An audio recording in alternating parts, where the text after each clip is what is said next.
Mes bien chers frères, Marthe, Marthe, tu te donnes du souci et tu t'agites pour bien des choses. Une seule est nécessaire. Marie a choisi la meilleure part et elle ne lui sera pas enlevée, dit Jésus dans l'évangile de ce dimanche. Alors mes chers amis, tout d'abord, une affirmation. Ne pensez pas que Jésus encourage la paresse. Même si certaines personnes publiques revendiquent un droit à la paresse. Cependant, il n'en est rien pour Jésus, évidemment. Il faut bien comprendre, saisir le sens profond de ce que Jésus veut dire à Marthe, car il s'adresse à Marthe. Il ne s'agit pas de rien faire, il ne s'agit pas de délaisser les tâches matérielles, il s'agit de donner un sens profond à ce qu'elle fait. Et le sens profond, Marie, qui est Marie-Madeleine, l'a trouvé. Autrement dit, Jésus dit à Marthe, « Sais-tu pourquoi tu fais cela ? Pour qui le fais-tu ? Est-ce que tu prends conscience du sens de tes actes que tu poses ? » Et cela va tellement bien à l'époque de le dire cela, parce que Jésus ne cessera de dénoncer les pharisiens dans leur attitude, de sorte qu'il les traitera d'hypocrites, de menteurs, sans compter tous les noms d'oiseaux qui restent malgré tout corrects pour définir et caractériser un pharisien dans ce qu'il fait.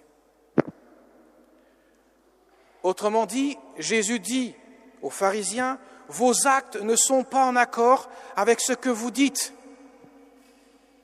Votre pensée est loin de moi parce que ce que vous faites n'est pas en accord avec votre pensée. » De telle sorte que Jésus dira à la foule, « Faites ce qu'ils disent, mais ne faites pas ce qu'ils font, car leurs actes est en déconnexion totale avec leur cœur. »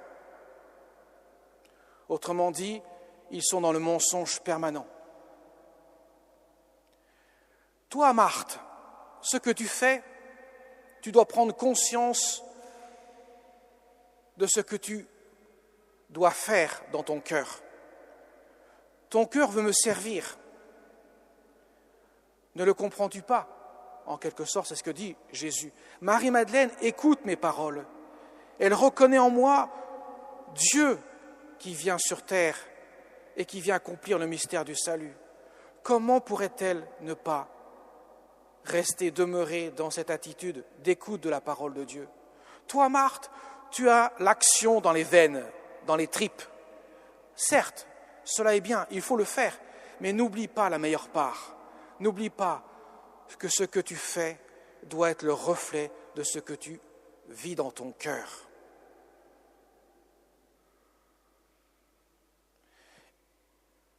Et l'Écriture ne le cesse de le montrer. Dans la première lecture, le livre de la Genèse, nous voyons Abraham accueillir 3 hommes. Bien sûr, la tradition y verra une figure de la Sainte Trinité. Et on voit qu'Abraham se met en 4 pour accueillir ces 3 hommes-là. Et pourtant, il ne savait pas qui il accueillait. Des étrangers de passage, qu'il appelait Seigneur, mon Seigneur. Il les traitait de mon Seigneur quand même. Et l'Épître aux Hébreux dira, Abraham accueillait Dieu sans le savoir. Et vous, vous avez Dieu devant vous. Comment pouvez-vous ne pas l'accueillir tel qu'il est, comme il se doit ? Comment pouvez-vous mettre vos actes en déconnexion avec votre cœur ? Voilà pourquoi Jésus encourage Marthe à prendre sens dans ce qu'elle fait. Autrement dit, notre cœur doit s'exprimer dans nos actes. Voilà pourquoi saint Jacques dira « Montre-moi tes actes et je dirai la foi que tu as. Montre-moi tes actes et je dirai l'amour qu'il y a dans ton cœur. Autrement dit, la foi chrétienne nous conduit à unifier notre cœur et nos actes. Et ça, c'est une vraie révolution. Car dans beaucoup de traditions religieuses, encore aujourd'hui, il suffit de pratiquer des actes ponctuels et on est quitte avec le bon Dieu. Jésus dira, vos paroles ne sont que du vent, parce qu'elles ne traduisent pas ce que vous avez dans votre cœur. Voilà pourquoi Jésus insiste beaucoup là-dessus. Alors mes chers amis, c'est une invitation pour nous, vraiment à prendre conscience que nous sommes faits de chair et d'eau, certes, mais nous avons une âme, et que l'âme anime notre corps, et que cette âme est spirituelle, elle est esprit, comme le sont les anges, d'ailleurs, de purs esprits, mais qui n'ont pas de corps. Notre âme est spirituelle, elle anime ce corps de chair que nous avons, et la personne doit être pleinement unifiée. Le péché a justement introduit la cassure entre nos facultés spirituelles, intelligence et volonté, et nos sens, de sorte que, dira saint Paul, je ne fais pas le bien que je voudrais faire, et je fais le mal que je ne voudrais pas faire.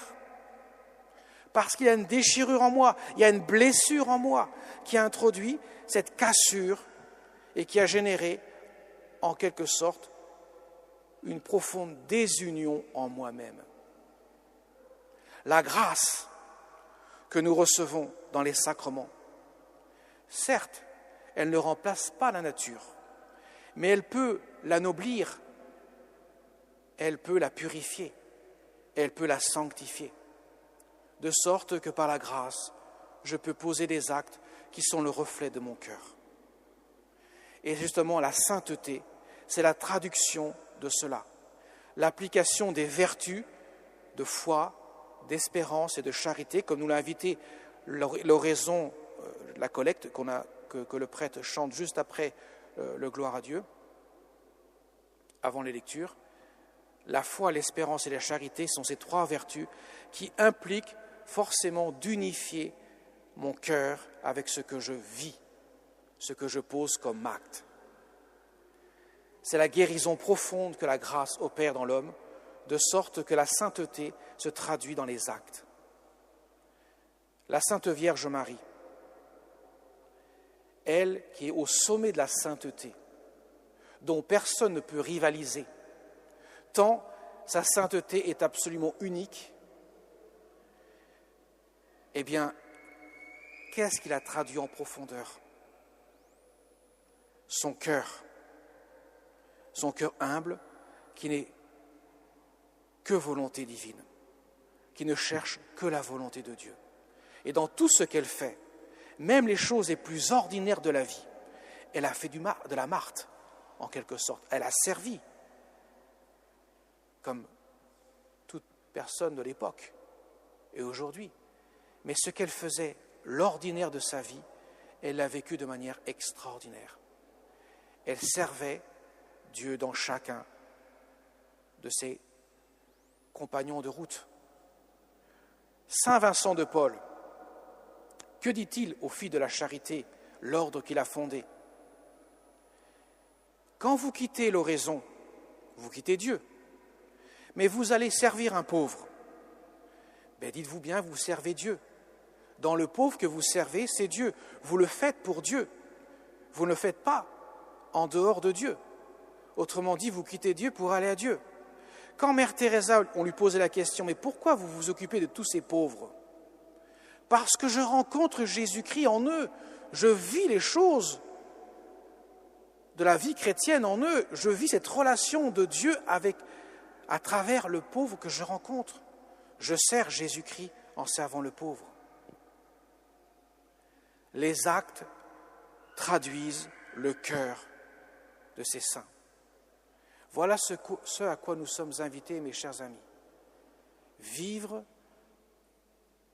dans les actes ce que nous croyons, ce que nous pensons, pour que Dieu fasse son œuvre en nous et nous conduise ainsi à purifier notre cœur et à nous sanctifier.